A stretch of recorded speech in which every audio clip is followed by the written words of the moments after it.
What does it mean to live a blessed life? What does it truly mean to seek righteousness? Welcome friends to our deep dive into one of the most profound teachings in all of Scripture, the Sermon on the Mount. This is part 1 of a 5-part series, where we will uncover the core messages Jesus shared in this monumental sermon. Prepare to be inspired, challenged, and enlightened as we journey through these sacred teachings.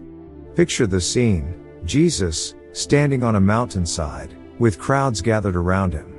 The air is thick with anticipation, as they wait to hear the words of this extraordinary teacher. And then, he begins with the Beatitudes, a series of statements that seem to turn the world upside down. Blessed are the poor in spirit, for theirs is the kingdom of heaven. What does it mean to be poor in spirit? Jesus isn't talking about material poverty, but a spiritual humility. It's about recognizing our need for God, acknowledging our spiritual bankruptcy without Him. This is the first step toward true blessedness, realizing we can't do it on our own. Blessed are those who mourn, for they will be comforted.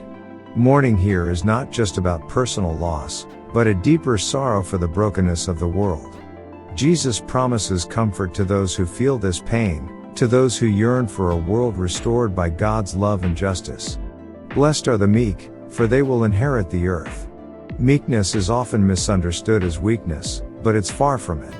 It's about strength under control, humility, and gentleness.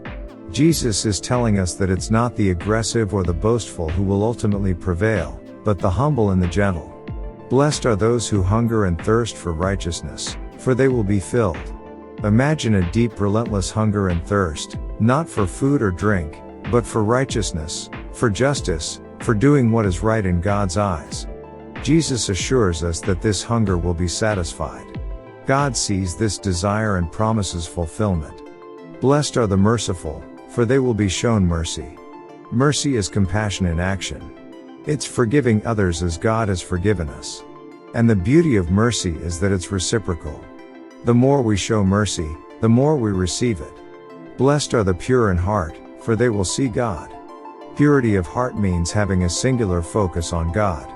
It's about integrity, authenticity, and being undivided in our devotion. With such purity, we gain the incredible promise of seeing God. Blessed are the peacemakers, for they will be called children of God.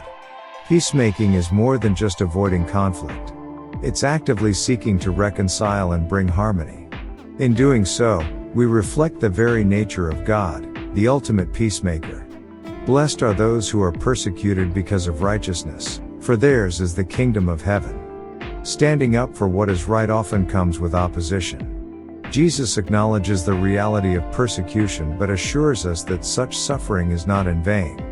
The kingdom of heaven belongs to those who endure for righteousness' sake. As Jesus concludes the Beatitudes, he shifts to two powerful metaphors: salt and light. You are the salt of the earth, he says. Salt preserves and enhances flavor. As followers of Jesus, we are called to preserve the goodness in the world and bring out the best in others. But if salt loses its saltiness, it becomes useless. Jesus challenges us to maintain our distinctiveness as his followers. Then he says, "You are the light of the world." Light dispels darkness. Our lives should shine brightly, illuminating the way for others, reflecting the light of Christ. We are not to hide our faith but to let it be seen, so that others may see our good deeds and glorify our Father in heaven. In these opening verses of the Sermon on the Mount, Jesus sets a radical new standard for living. He calls us to a higher righteousness, one that goes beyond mere external compliance to the law and penetrates deep into our hearts. Now let's reflect on these questions. How can we embody the qualities of the Beatitudes in our daily lives? Are we living as salt and light in a world that desperately needs both? Join us next time as we delve deeper into Jesus' teachings on the law, anger, and reconciliation. And don't forget to subscribe and ding the notification bell so you won't miss the next installment of this enlightening series. Until then, may you be blessed and inspired by the teachings of Jesus.